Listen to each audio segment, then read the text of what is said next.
welcome Curtis Bowers back to the Hill Country. Thank you, sir. Thank you so much.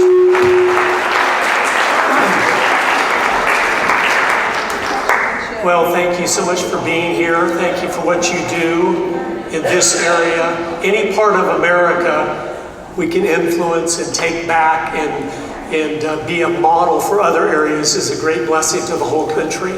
So I just want to thank you for that. My daughter and I left our hotel at 8:30 this morning in Milwaukee, caught a taxi there, and then our plane was delayed, so we just got in 30 minutes ago or so, but had kind of a long day, but I'm so glad to be here. I really, I'm excited about the millions of people that are waking up all over America. I mean, it's millions. I've been traveling the country for 14 years with my family, several months every year, speaking in 40 different states in a single year sometimes. And over the last year or two, almost every meeting I've been to where I've been invited to speak, it's all new people. It's people that don't have a clue what's going on, but they know something is going on. And before I get started, my film, Agenda, Grinding America Down, how many of you have seen the whole entire movie? Okay, so several of you. If you're interested in the things I talk about this evening, you will really benefit from getting those films, watching them multiple times so you get the content down, but then using them as a tool to wake others up. It's an easy thing to do. Make popcorn, invite some people over, and you watch an hour-and-a-half movie. And if they care even a fraction for this country, by the time the movie is done, they'll go, we need to be doing something. Yeah, exactly. So it's a great tool, and I encourage you to use that. God's blessed me with 9 children, not 17, but it seems like 17 sometimes. And I first kind of really was sober. I was a representative in Idaho and had been appointed by the governor. So I got just thrown into this thing. And I started to realize something. It was kind of a sobering thought. I remember one morning at breakfast, I'm sitting there and all the 9 kids are looking at me and we're talking like we normally did. And I realized if we keep heading down the road we're on, we're going to get there. We're going to get to the destination we're headed, which isn't a good one. It's my entire life. I was sitting there analyzing, but wait a minute. Whether Reagan was in there or whoever, the country was going in the wrong direction. He might have done some good things and good things happened in different periods, but the culture was collapsing. The school system was being defiled. The churches were losing their light and salt in the culture. They were just compromising with the world. Everything was kind of fracturing and falling apart.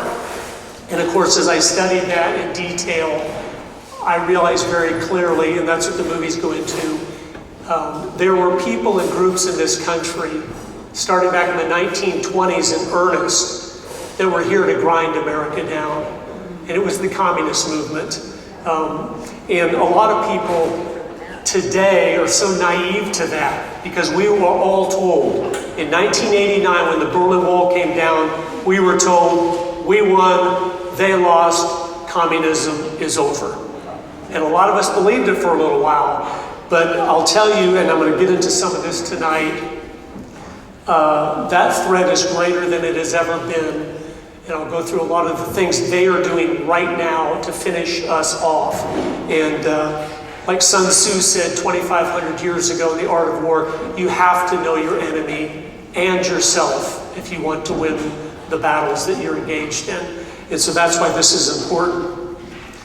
I'm going to read you a quote from Time magazine, 1955, okay? 70 years ago, Time magazine, a gentleman wrote an article in there, but listen to what he said.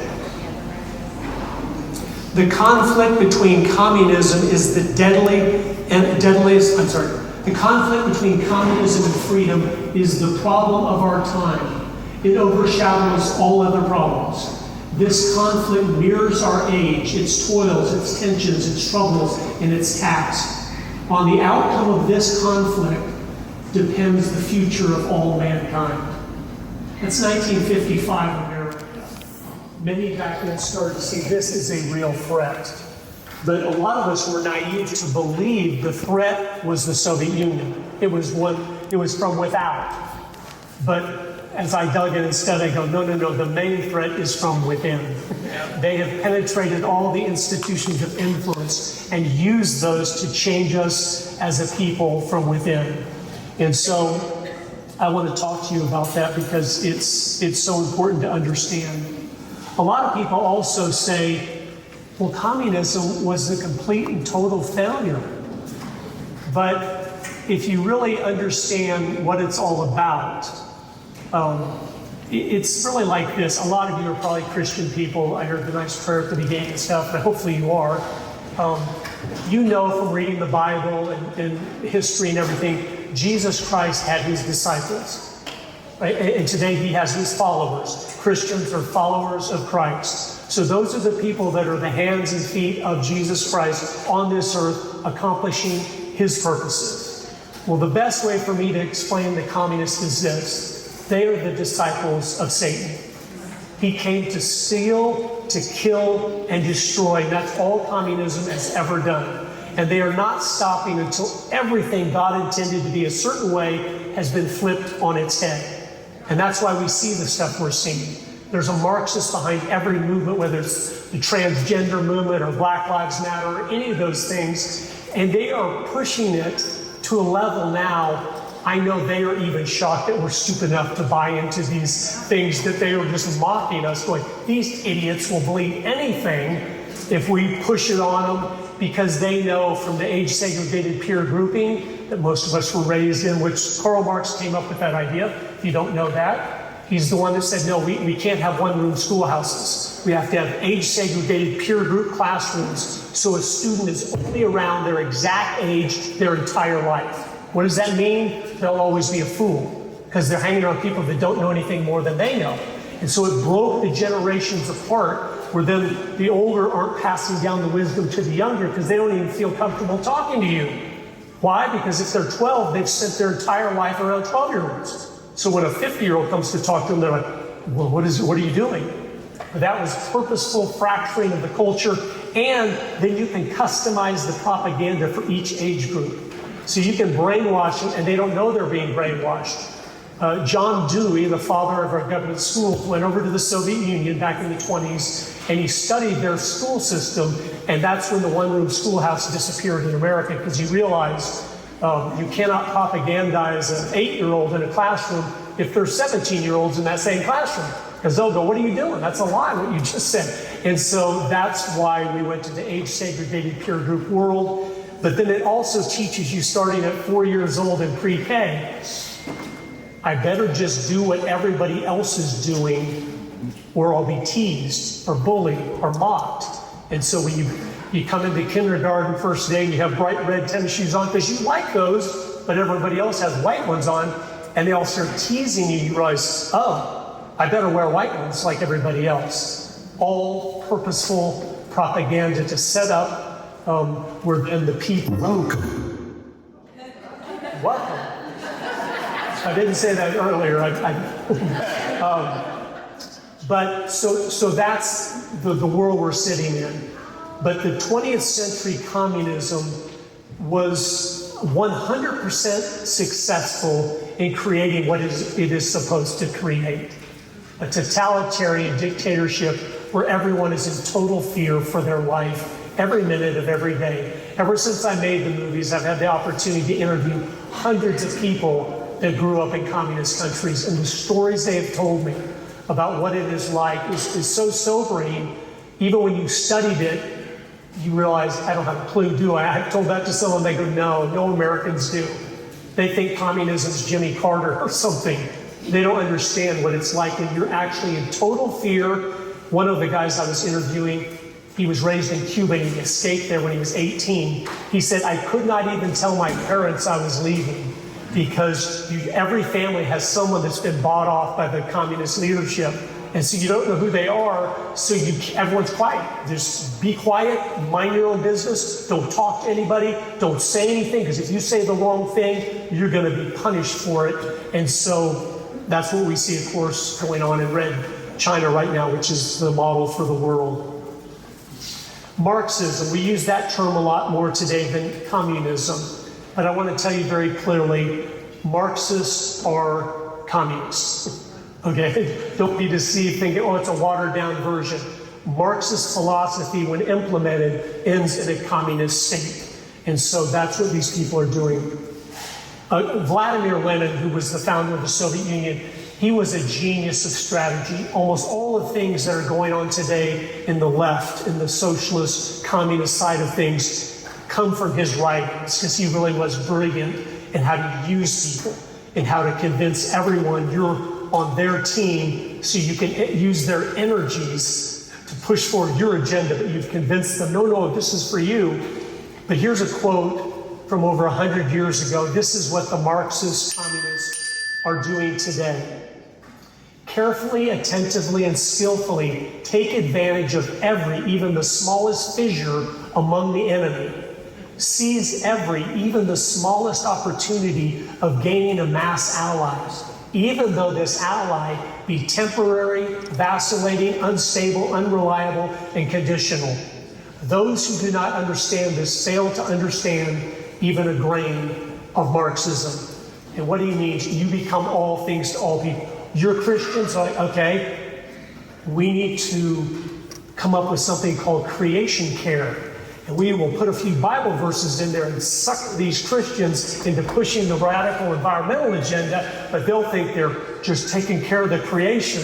So they just become whoever you are, even if you're unstable, unreliable, conditional, temporary, vacillating, they will use you as long as possible, the energies of your life, to move forward their agenda. And they're masters of it. I've also, as I've studied and read hundreds of books written by Marxists and communists since Karl Marx forward, they mean what they say. We don't have the time. They mean it. They are satanically committed to their vision. I'll read you a little letter at the end to show you. Weekly video podcast from Curtis Bowers. But Agenda Weekly is much. It's St. Joseph.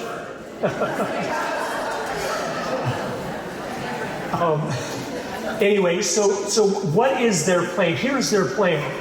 In 1920, Vladimir Lenin told us the Communist International, the struggle for world communism, here's what our goal is. And it has not changed.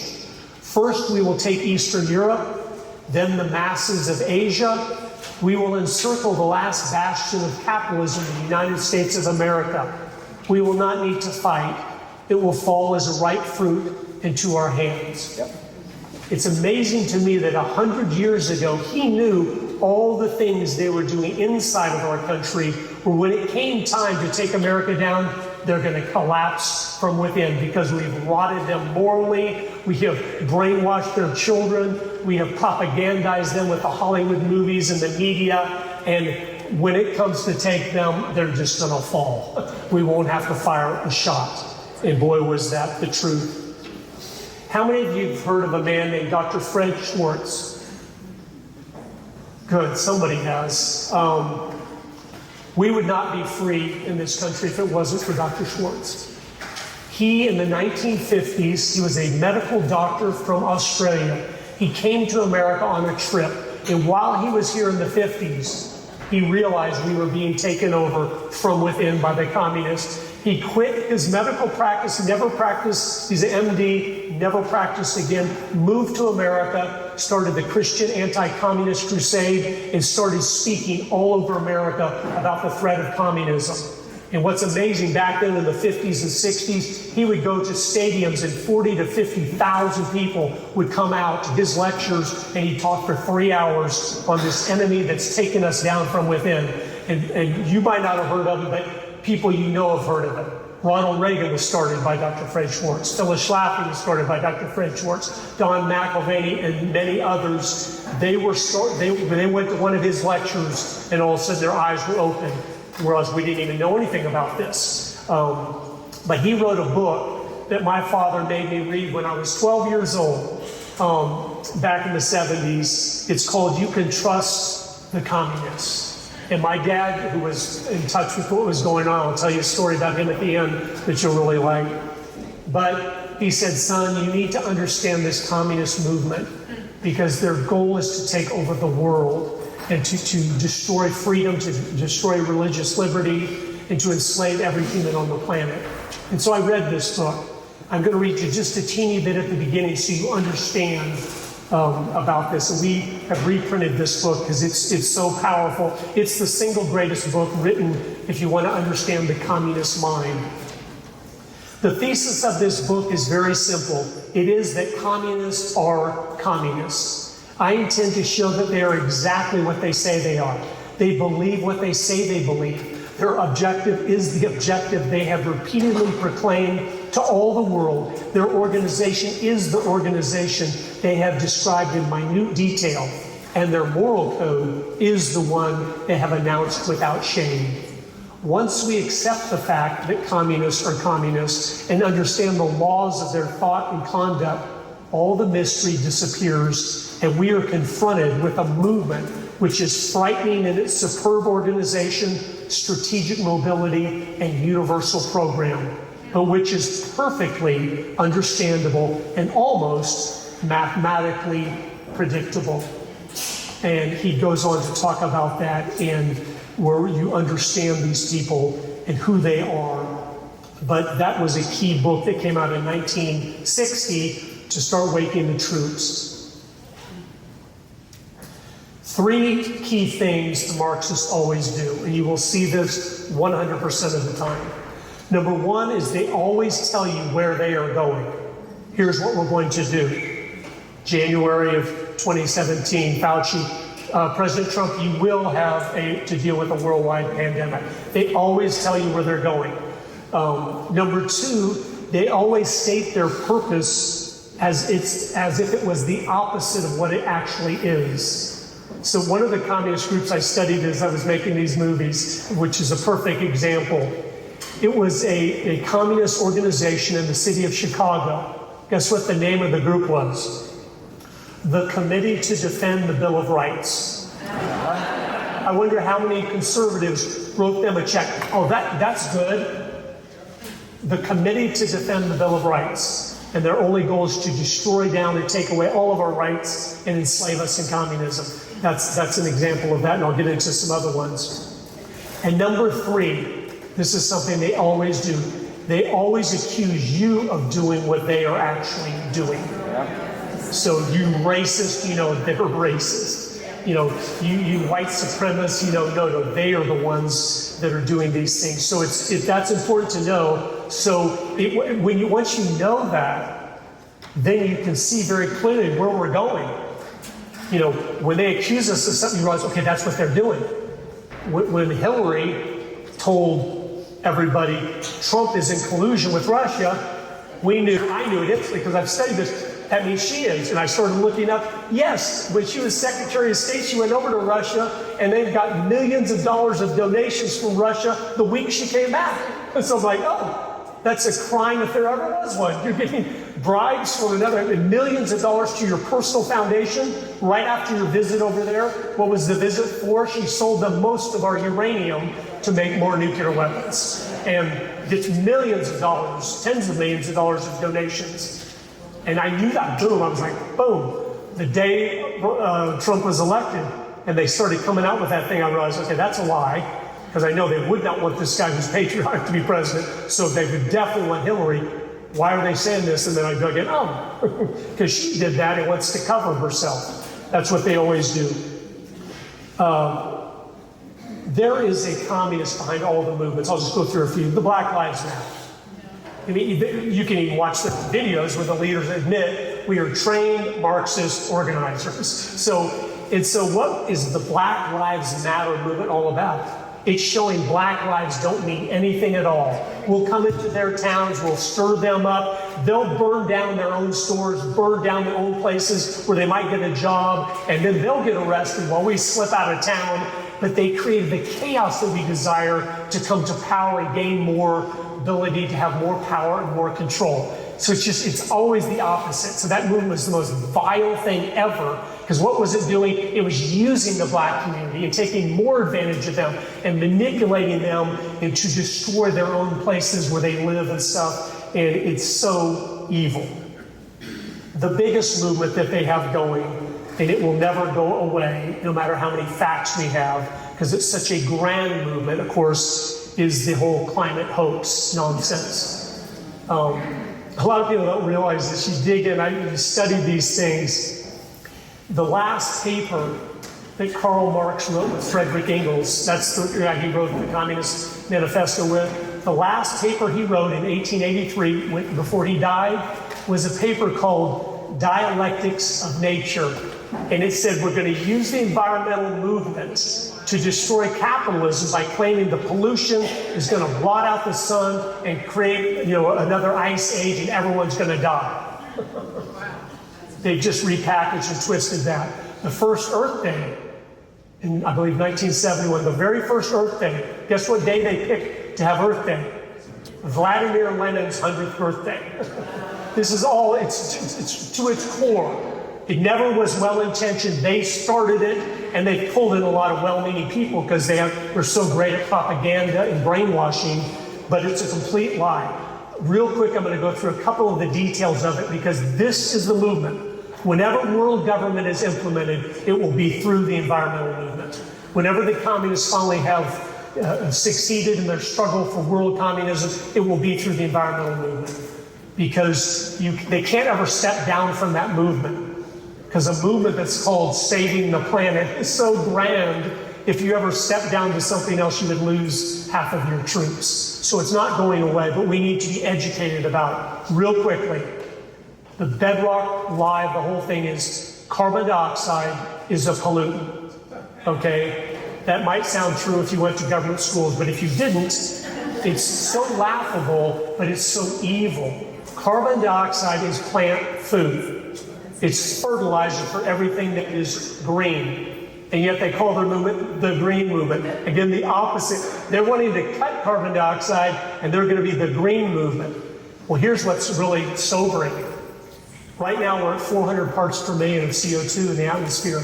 And that doesn't mean anything until you go, well, what's the optimum level? The optimum level of CO2 for everything that is green is 1,600 parts per million. We're at 1/4, we're at the very bottom of the scale of CO2. And yet that's why greenhouse growers put the carbon dioxide into their greenhouses, because if you can quadruple it, the plant growth efficiency almost doubles. What does that mean? It means if you have a tomato plant inside of a greenhouse that's the exact same size as a tomato plant outside of the greenhouse, the one inside will produce twice the number of tomatoes. It's a wonderful blessing. If we could raise the level of CO2, which we can't, we don't have any effect on this hardly at all, just a couple percent, it's the oceans, it's the sun, but then they lie.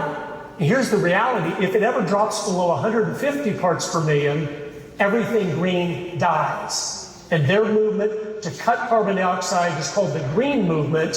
And you say, well, why are they doing that? Because you produce carbon dioxide and everything you do productively produces carbon dioxide. So it was a way to have total control of people. That's all it is about. And to impoverish those that are in poverty, to push them towards starvation, especially all the minorities of the world that they cannot stand. And then to push the people in America from middle class to lower class where you need a government handout. Because you're never going to rise up against a government that's giving you a check each month. And they know that. The overpopulation is nonsense. If you read papers by demographers, we're getting ready to enter a demographic winter where the population, once it hits about 9 billion, is going to be dropping for as far as the eye can see, which means we're going to have declining economies for as far as the eye can see. You cannot have a growing economy in a declining population. And so we're going to reap what we have sown because we've rejected the blessing of children. Then warming, real quick. These are so important because you have to know these and be able to give them the facts. People, friends of yours, they've been just deluded by the lies. Now, on the hottest day here, it's hot even here today. We pulled in, when we left Milwaukee, it was like 45, and then we come here, it's 100. We're like, global warming. You know. But on your hottest day here in August, at 110 or whatever it gets, when they scare you and say, it's going to go up another degree or two, you probably go, yeah, I don't want it to go up another degree or two. But here's the reality of the matter. I spent one summer down in Ecuador once, right on the equator, and you notice something real quick down. That's the hottest place on the planet. You notice something. Life loves warmth. Yeah. The biodiversity of plants and animals is really unbelievable. They have thousands of animals and insects and birds. We don't even have, they can't even live here. It's not cold. I mean, it's too cold in the winter and stuff for them. It's unbelievable. And then you go up to northern Canada or Alaska and you realize, wow, there's only a few even types of animals that can survive, a few species of trees. It's hardly anything. Life hates the cold. So they tell you to be scared of warming because that's brainwashing. The opposite, when we should be fearful of cooling. Cooling's deadly. And they tell you, too much CO2, when no, we don't have enough of it. It's always the opposite. That's when you know you've been brainwashed. It's not just a little lie that you can recover from. It's the exact opposite of the truth. Lord Bertrand Russell, who was one of the most influential people 100 plus years ago in America and throughout the world, he said this: we'll know when we've been successful in the educational system when the children are convinced absolutely that snow is black. Now think about that for a minute. What's the point of the educational system? Is to pervert everything. When the kids are absolutely convinced snow is black, we've been successful. That's what these wicked, vile people have been doing in the government schools ever since then, with the help of John Dewey and the National Education Association and all the others. It's unbelievable. The feminist movement. A lot of people, where did that come from? Back in the 1960s, there was a lady named Betty Friedan, and she wrote a book called Feminine Mystique. And in this book, she poisoned tens of millions of women with her lies. She talked about the traditional family was like a comfortable concentration camp. And she went just totally bashing the family. And she convinced tens of millions of women, come out into the workplace and work for some man and be fulfilled. Do you know why they did that? She was a communist.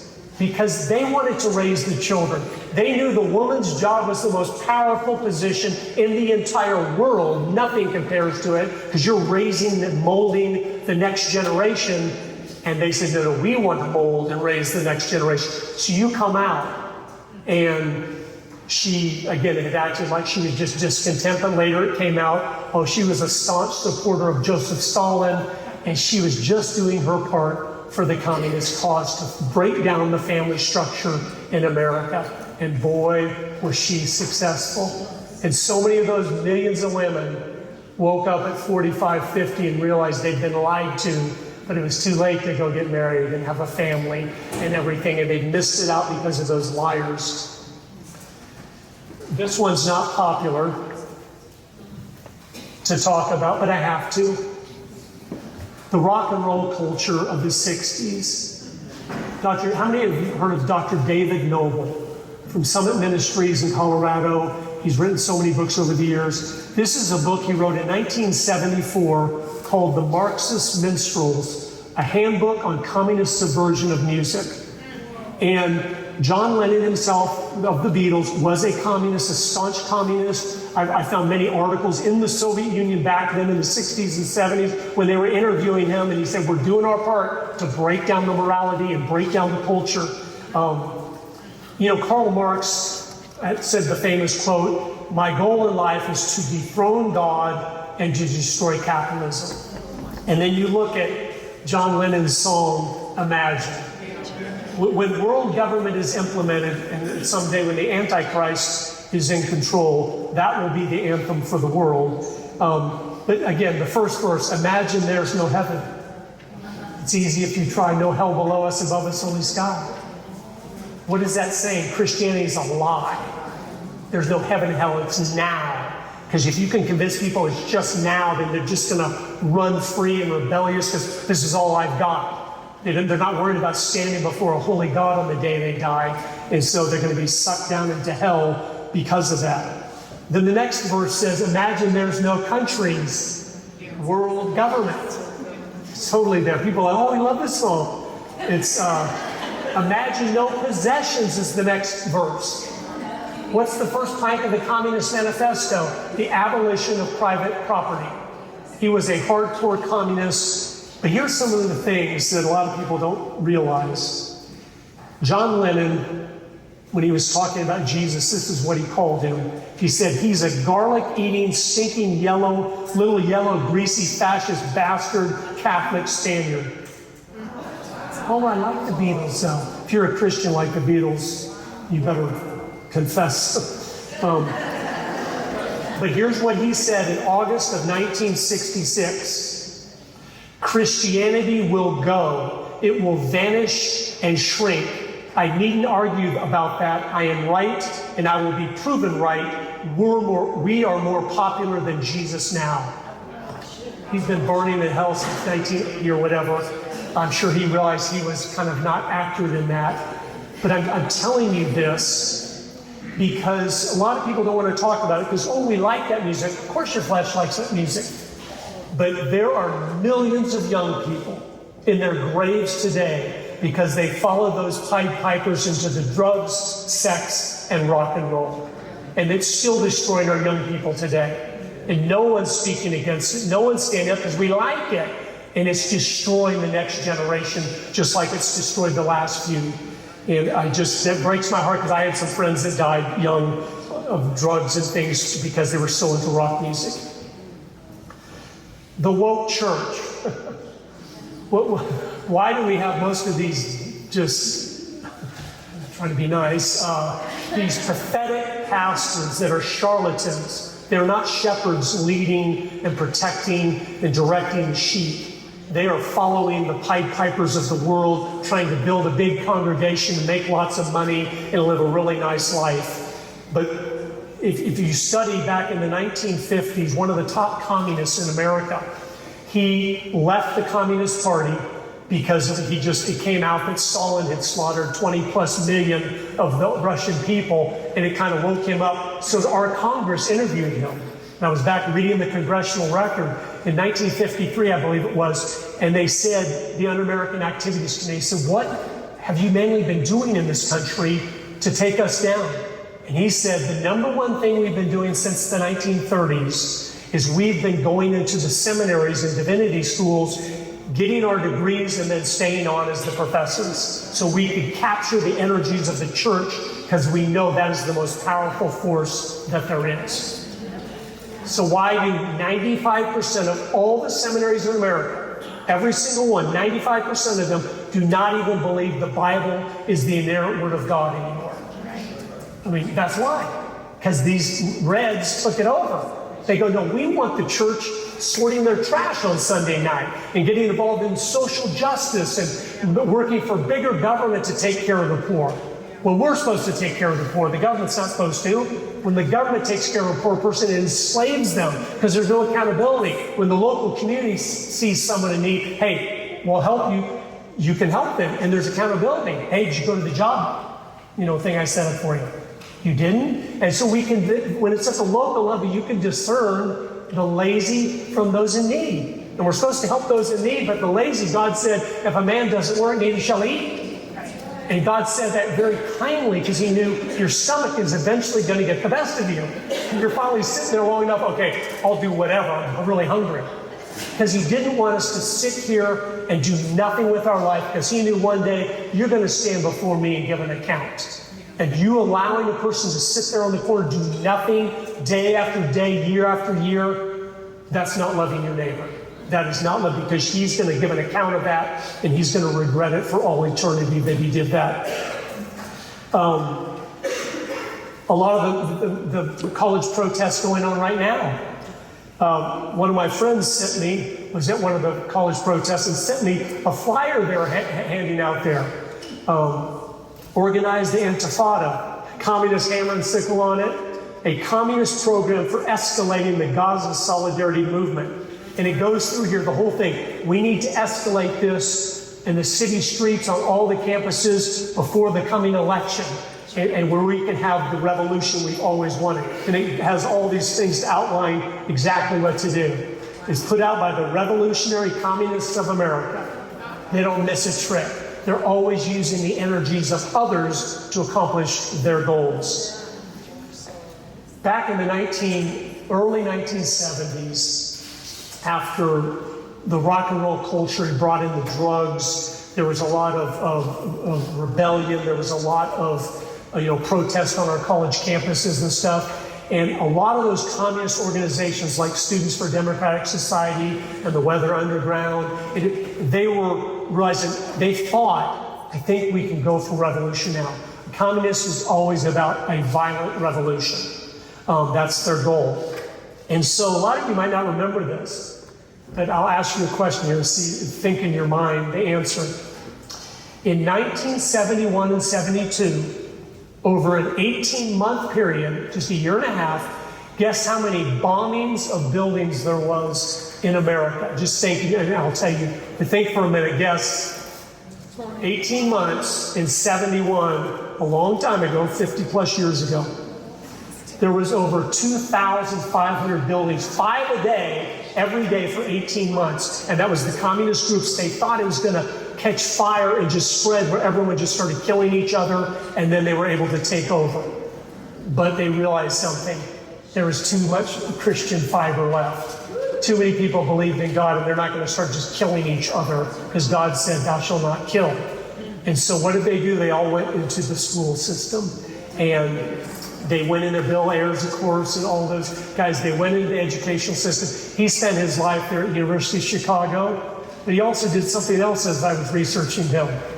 Guess what? Did you know who Bill Ayers is? Hopefully you remember that name. He was the founder of the Weather Underground that bombed 2,500 buildings, killed police officers, police stations, and miraculously got out of going to prison because, the FBI got the information in an illegal way, so that most of them were set free.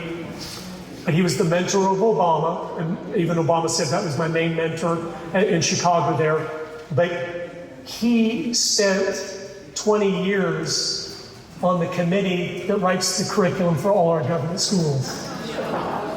They don't miss a trick. They know where to have the influence to be able to change things the way they want it to be.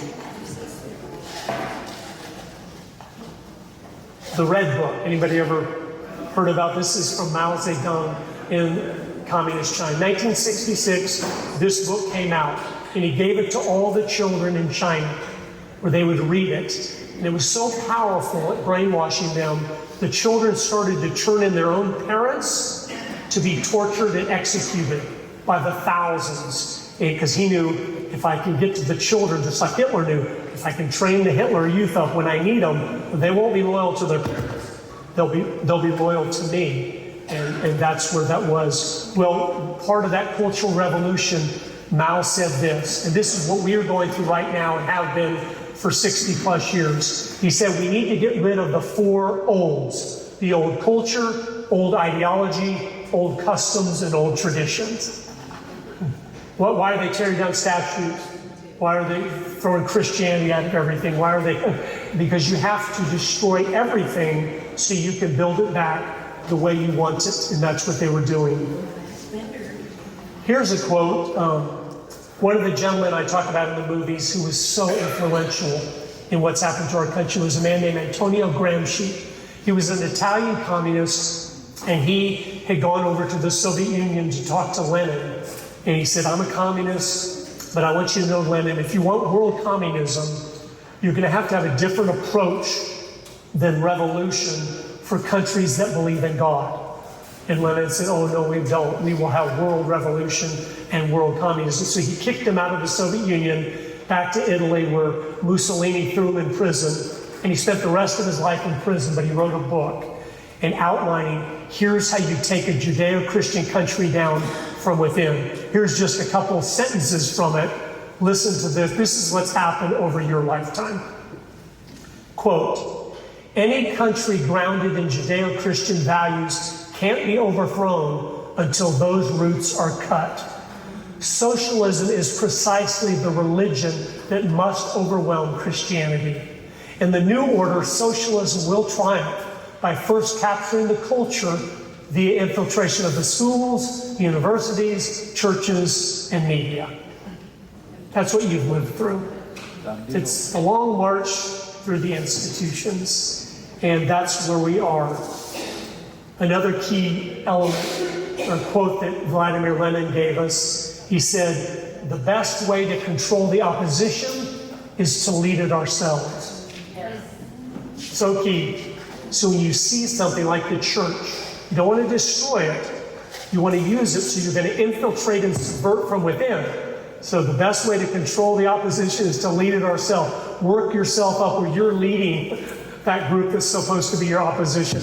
That's why there's so much inconsistency in everything around us. You're like, that group, I thought, why is the Republican Party doing this when we're supposed to be for this? And I thought the planks of when I was a representative in Idaho, we had an incredible Republican Party platform. And we had an 85% majority. Can you imagine that? 85% House, Senate, and the government. And you couldn't get a piece of Republican legislation through there to save your life. And I was like, what is going on? And I remember standing up at one of the very first caucuses there, and I'm a brand new freshman. I go, I know we're supposed to be quiet, but I just want to encourage everybody here to read our platform. It's really good. We might want to try something in it sometime.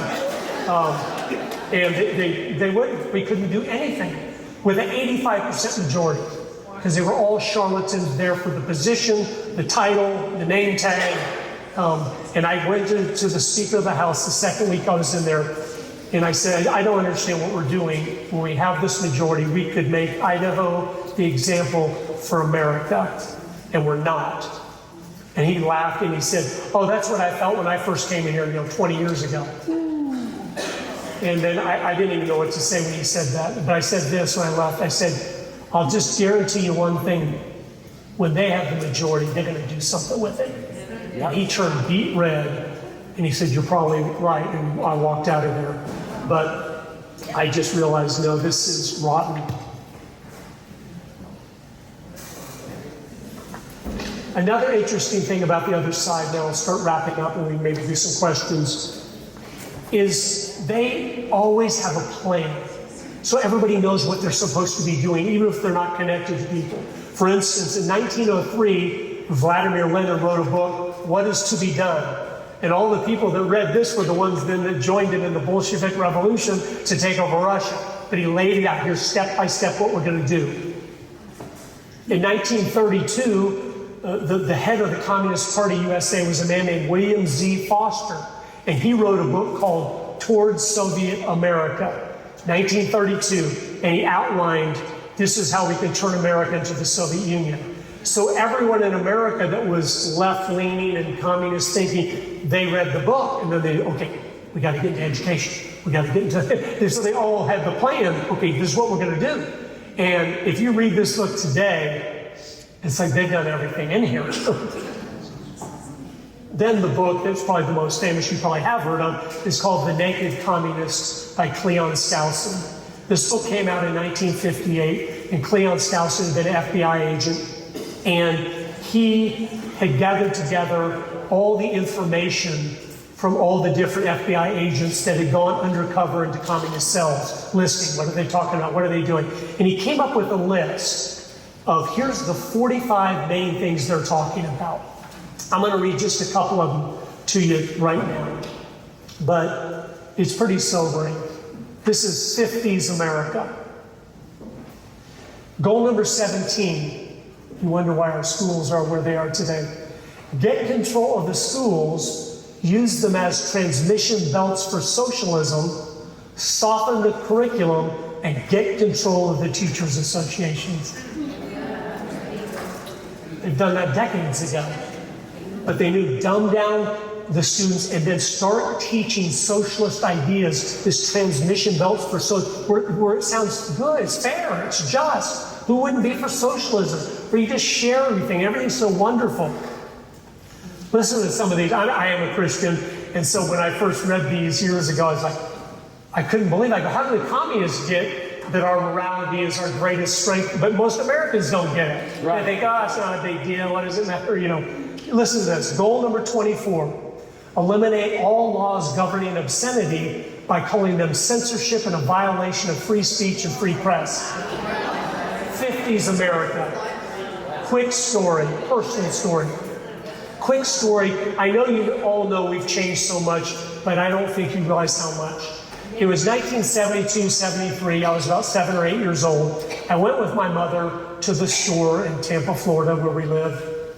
And she had to buy some female undergarments. And back then, they would never have allowed a young man into a women's department. You might see something, put images in your mind or whatever. So I waited out on the sidewalk. I was standing on the sidewalk, and on the other side of the doorway while I was waiting there was a guy there that was just a rough character. I remember he was tattooed head to toe, which back then was very unusual. I'd never seen it before, and I was looking at him like, man, he was just rough. And he was talking to this other guy next to him. And while he was talking to him, he used the word hell. And a few minutes went by, and also as I was standing there, I remember the moment he looked over and he saw me. And he came over and he put his face right in mine, and that's why I remember this, because I was scared. I didn't know what was going to happen. And here's what he said to me. He said, son, I'm so sorry for saying that. I didn't see you standing there. Wow. We've come so far, you don't realize it. Even back then, you don't talk in front of a child. You don't use the word hell in front of a child. That's right. And he came over and apologized. We've drifted. See, that when everything is moving so quickly, you can stay the same distance from the extreme, but not realize, well, the extreme's gone so far. I've moved. I'm where they used to be. We're so far beyond 70s. It's unbelievable in every way, shape, or form. Listen to this one. Goal 25. The communists back in the 50s. Break down the cultural standards of morality by promoting pornography in books, magazines, motion pictures, radio, and TV. They understand, no, you get pornography going, marriages start falling apart, infidelity increases, children out of wedlock, and we're going to get the kids. It's just shocking. Goal 26, present homosexuality as normal, natural, healthy. 50s, that's how could you think three more descriptive words for how that's presented? Normal, natural, healthy. What's your problem? You old fuddy-duddy? Get with the times. Here's another quick, just showing the change. I was at my dad's house. We just celebrated his 90th birthday a couple months ago. And I was at his house, and he had this book on a shelf. I pulled it out just to talk to him about it. And I turned to the list of goals and was talking with him. And I noticed on that goal right there, 26, he had, with a black marker, the word homosexuality just marked out, and you couldn't read it. I said, oh, Dad, why'd you mark that out? And here's what he said. He said, it sounds funny now, but back when I first read that book back then, I knew Mom was going to read it after me, and I didn't want her to see that word. It was so offensive. It was so, he goes, that word, if you just said that word in public, you would have been shunned by everyone you know. How dare you bring up something so vile as that? And so he had marked it out so his wife's not defiled by even reading that word. Because you might conjure up an image or something. What about that? I mean, we've just then eliminate prayer from the schools, support all the socialist movements, discredit the family, and on it goes. All right. 2 last things, and then we can do some questions. I'm going to read you this, just a little paragraph of this letter. It's a letter that was written by a young man who had gone on a summer trip with his college and become a communist on the trip. And he wrote this letter to his fiancée, telling her now, I can't marry you anymore because I found a new love. And as I read it to you, though, I just want you to think about yourself. We have the truth, okay? This guy has a lie. but is so committed to that lie. They've transformed our entire country. A little fringe minority 100 years ago has completely turned everything on its head, while the hundreds of millions of us were too busy to even notice. But I want to read this to you, and every time I do, I feel ashamed of myself. But we can always do better and realize, God, help us to be as faithful as we speak and stand and share the truth as the communists are in spreading their lies. We communists have a philosophy of life which no amount of money can buy. We have a cause to fight for, a definitive purpose in life. We subordinate our petty personal selves into a great movement of humanity. And if our personal lives seem hard or our egos appear to suffer through subordination to the party, then we are adequately compensated by the thought that each of us in his own small way is contributing to something new and true and better for mankind, the struggle for world communism. There is one thing in which I am dead earnest, and that is the communist cause. It is my life, my business, my religion, my hobby, my sweetheart, my wife and mistress, my bread and meat. I work it in the daytime and I dream of it at night. Its hold on me grows, not lessens, as time goes on. Therefore, because of all that, I cannot carry on a friendship, a love affair, or even a conversation without relating to this force which both drives and guides my life. I evaluate people, books, ideas, and actions according to how they affect the communist cause and by their attitudes towards it. I've already been in jail because of my ideas, and if necessary, I'm ready to go before a firing squad. That's why we're losing. The lie will overcome the truth when those pushing the lie have that kind of commitment, and those that have the truth are a little too busy to be bothered. And I know you are here because you're not that group. But as you grow this group, it's so important to stay focused. America, our life is so nice. It's hard for us sometimes to be sober that no, we really are losing this thing. And we're really going to end at the Soviet Union style system. That's what you have to remind yourself, so it keeps you motivated to keep acting, keep speaking, keep sharing the truth, sharing the gospel and things, because we're going to get where we're headed if things don't change, period. And I think we're going to get where we're headed, period, if God doesn't step in and help us. But he never steps in and helps his children when they're not being obedient, when they're not faithfully doing the things he's clearly asked them to do. And so I want to encourage you with this. I'm going to tell you an upbeat story because you need it right now, I can tell by looking at it. This is a great story from my own family about how important it is to be faithful in the little things. Those are all that matter. Don't worry about the big things. You be faithful. Where the things you say you believe, if anyone were to look at your life, they go, that's what he believes. He's not living by lies. He lives the truth. His words and actions match up. My mom and dad lived in St. Louis, Missouri in 1961. And my mom was pregnant with my sister. And the doctor had said, you have to be on bed rest for the whole pregnancy. She'd already lost 4 children in a row. And they said, you're going to lose this one too if you get out of bed. So she stayed in bed. My dad was working full-time for McDonnell Douglas and getting a PhD in electrical engineering. So he was really busy. And my mom, while she was sitting home, just started reading lots of different books. One of the books she read was a book called Masters of Deceit by J. Edgar Hoover. He had been the founder and head of the FBI. He wrote a book in '58 that told the American people, if you people don't wake up, these masters of deceit are going to take you over from within. And he had a whole chapter on the church, on the Hollywood, on the schools, saying they're going into, we see them going into everything. Wake up. Well, you know, the 57 Chevy had just come out. Who's worrying about communism?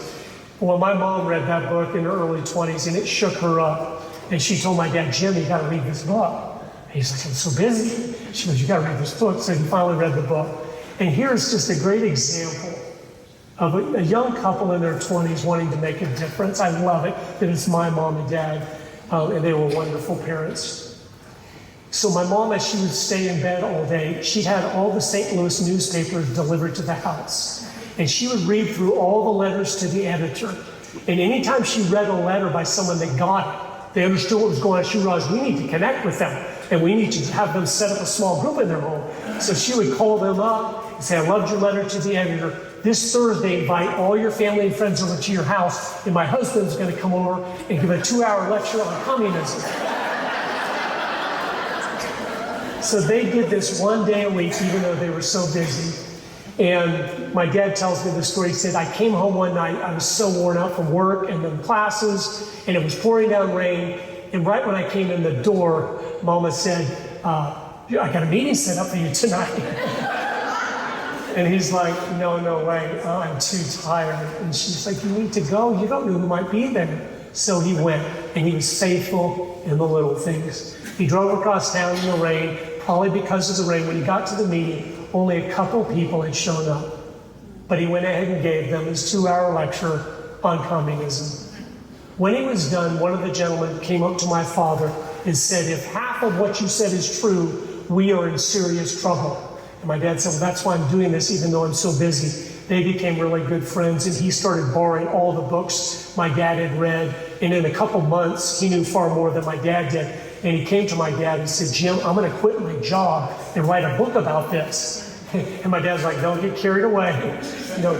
He said, no, I've checked my savings. I've got enough savings to last 2 years. So he quit his job, he took his savings, and he researched for 2 years, and he wrote a book. He finished the book January of 1964, but he couldn't get anybody to publish it because he'd never written a book before. So he self-published it. Now remember 64 America. There's no internet, obviously. There's no credit cards. If you want a copy of his book, you literally have to send him cash or check in the mail. And he said back then most people sent cash. That's what a trusty culture it was. And out of his garage, in 8 months, in 1964, he sold 6 million copies.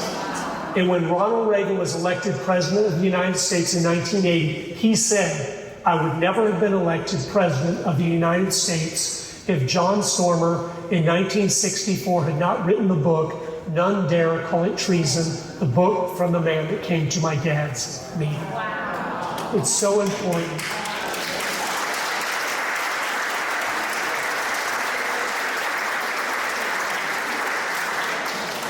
You might not be the person to write the book, but you might be the person to influence the person that writes the book. We have to be faithful with right where God has placed us, to influence those around us, to live in that truth, so it makes sense when we talk about things because they can see the consistency in our life, and then to pray that God would bless our little loaves and fishes and say, would you take my little nothing and do something with it? And he loves doing that. My life is a testimony of that.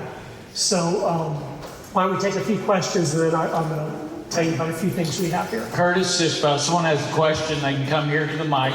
But I would like you to go back just for a moment about the woke churches, and because I imagine that people have found themselves sitting in church and realizing they're in a woke church, but they've been going there a long time. This is a small area. Would you give us some advice on how to deal with that if we find ourselves in a situation like that? Yes, it's unfortunately all too common. But listen to me. Now, I'm talking to you as your brother in Christ. Once you realize the church is doing exactly what they want to do, and they're not interested in your little comment of, hey, why can't we get back to the Bible or back to the truth? And they're not interested, you have to leave. For you to sit there, it's like Alexander Solzhenitsyn wrote that essay, Live Not by Lies. He wrote it to the Soviet people. He said, you can no longer stand silent in the presence of a lie. If you do, it looks like you're condoning that lie, and it's giving force and power to that lie. I don't care if you've been there 30 years. All my friends are there. Encourage all your friends to leave if they love the Lord instead of just a nice and comfortable country club. And find a church where the pastor is speaking truth. He's standing against evil. He's not ashamed of the gospel of Christ. He has courage. And you go tithe to that church and give your offerings. And you be part of that to build that influence of that church that's speaking the truth. You can't do that. You will be guilty. I'm just telling you. And Solzhenitsyn said to the people there, he goes, if you're at a meeting or a theater play or anything and someone speaks a lie, you must stand up and walk out. You can never be silent again in the presence of a lie, and we can't. The hour is late. We're going to get to where we're going sooner than you think. If we're not willing to stand with courage, even if we lose friends, family, jobs, whatever, it is worth it. I promise you that.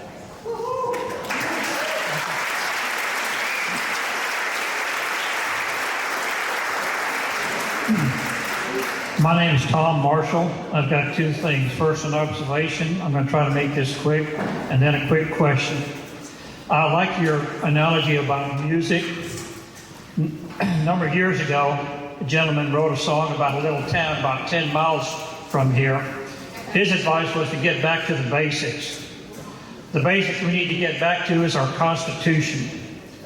It was our Constitution that said you will not make a law to restrict somebody from going to any religious service.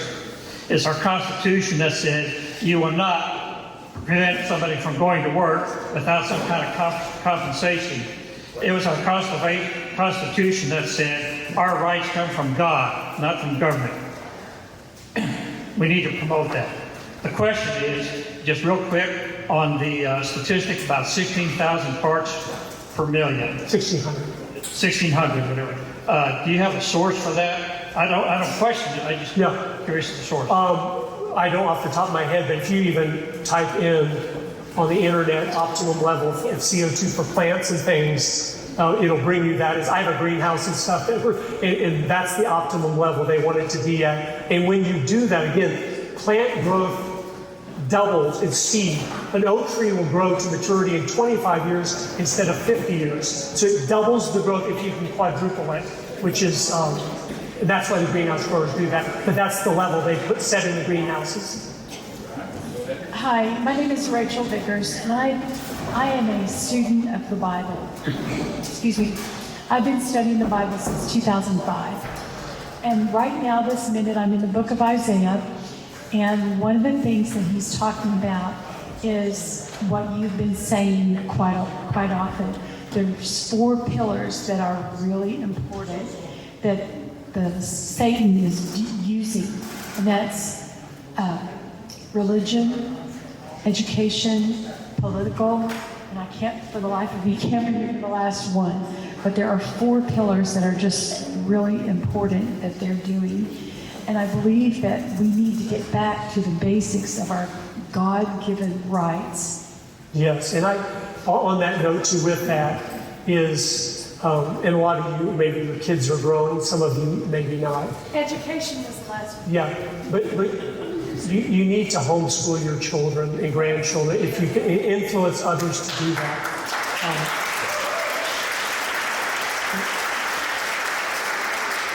We did that with our children, and it's the greatest single thing we've ever done in our life, and I'm so grateful that we took the time to do that so we would have the relationships. So when Daddy says something, they know Daddy loves them. He's their teacher. He's their, and so they're not deceived by all the lies that the world is throwing at them.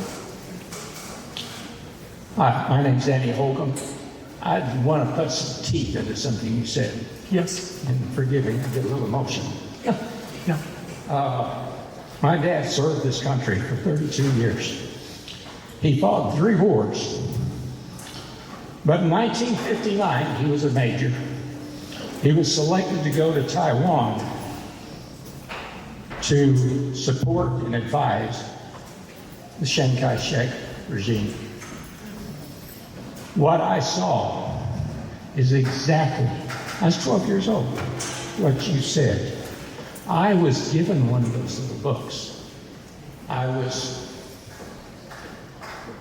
encouraged to read it, which I did, and encouraged to abide by it. I saw children turning in their parents. The atrocities were unbelievable. Yeah. I lived it. Yes. No, well, thank you for, I know it's. Fortunately, Chiang Kai-shek was strong enough that he ran most of them out. So, he went on to serve. But anyway, But yeah. it happened. Yeah. I saw it. Yeah, and if you study communist China,